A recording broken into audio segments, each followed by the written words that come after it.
Kilala sa pagpapaganda ng buhok sa mga parlor, tindera ng iba't ibang mga palamuti, tanyag sa paggawa ng mga iba't ibang disenyo ng kasuotan, at bihasa sa pagpapatawa gabi-gabi sa mga comedy bar at kung minsan, nagbibigay ngiti sa mga manonood sa telebisyon.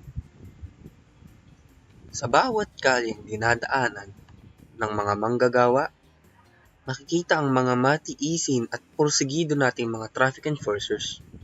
Matikas, matapang, matipuno, ganyan kung ituring ang mga hari ng kalsada. Ngunit sa bayan ng Rosario, maganda at posturang-postura ang mga tinaguriang hindi hari, kundi mga reyna ng kalsada. Bagong postura, bagong itsura, at malayang pagsaserbisyo. Ganyan ituring ang mga gate traffic enforcers ng Rosario, Cavite. Malaki ang naitulong ng mga opisyal ng Rosario, Cavite sa pagtatag ng programa para sa mga miyembro ng LGBT community. Kasabay ng pagtatag ng programang pangkabuhayan ng mga miyembro ng LGBT community sa Rosario, nagpatupad din ng kanilang mga opisyal ng himlayan para sa kanila. Ang himlayan ay isang libingan para sa mga bading sa Rosario, Cavite. Sinong mag-aakala ng kinatutuwa ang grupo na ito ay seryosong mga alagad ng kalsada? Ako, before ako nag-traffic enforcer, student ako ng Bachelor in Science and Technical Teacher Education. So, nakagraduate ako, tapos pumasok ako sa pagta-traffic. Layunin ng kanilang pamahalaan na panatiliin ang kaayusan at iwasan ang alitan sa gitna ng kalsada. Kasi naisip ko kasi, nagkakagulo sa kalye. Kaya kung macho nga kukunin natin, o tibo, nag-aaway eh. Minsan yung mga driver ay sumunod, suntukan sila. Kasi pag, uy, tigil ka, ano violation mo? Diba? Obstruction, ganyan. Eh, di away ng away, di ba? Hanggang sa matikitan, kakansilahin, makikiusap, di ba? Eh, kung mga badert, mga medyo malamya, di ba? Eh, pakiusapan na lang, di ba? Bibiro-biruin mo na lang, di ba? Tsaka nahihiya yung mga macho, mga driver na macho. Hindi siya sa mga bading. Di ba? Eh, kung yung mga bading, nagpapatupad na regulasyon sa traffic, eh sila pa. Dapat sila manguna, kaya tinatabi nila. Kaya naisip ko, mas mabuti pa, bading ang kuhanin natin. Hindi lang magaling sa pagmamanicure, pagpa-pedicure, di ba? Pati sa kalye.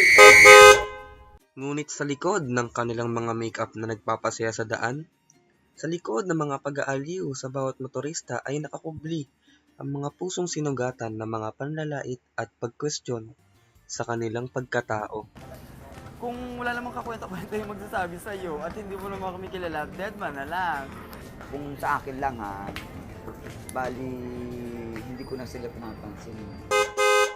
Kahit na tiis ganda kung maituring ang kanilang trabaho mula alas 6 ng umaga hanggang alas 12 ng tanghali, lubos pa rin ang determinasyon ng mga gay traffic enforcers sa pagmamando sa kalsada.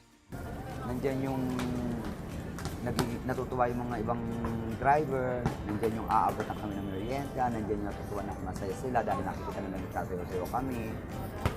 Saka yung mga lalo ng mga private, tutuwa sila sa amin kasi nandiyan yung kanyang iba-ibang inaabot sa amin. Kahit po sabihin natin napakahirap po, mainit, pero pag magkakasama po kami nagta-traffic, kami mga gay traffic, pag kumpleto po kami, napakasaya po kasi po, hindi po na-expect namin na sa gantong trabaho, may imposible na magkaroon ng gay traffic course, kaya proud din po kami. Hindi rin maitanggi ang lubos na pasasalamat ng mga gay traffic enforcers dahil nabigyan sila ng pagkakataong gampanan ang ganitong klaseng trabaho.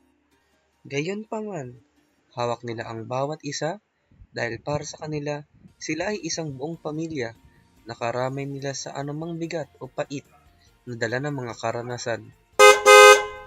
Masakit isipin na sa kanilang paghahanap buhay ay nakamasid ang mga matang nagdududa sa kredibilidad ng kanilang ginagawang serbisyo. Ngunit ang hindi natin nakikita ay ang determinasyon nilang patunayan ang kanilang sarili na kagaya sa isang normal na babae at lalaki ay kaya din nilang gawin. Ilan lamang sila sa mga umaasa na kasabay ng paglubog ng araw ay ang tuluyang pamamaalam ng diskriminasyon sa buong mundo, hindi lamang sa bayan ng Rosario kung saan tahimik, masaya, maunlad at tanggap ang mga katulad nilang Lana.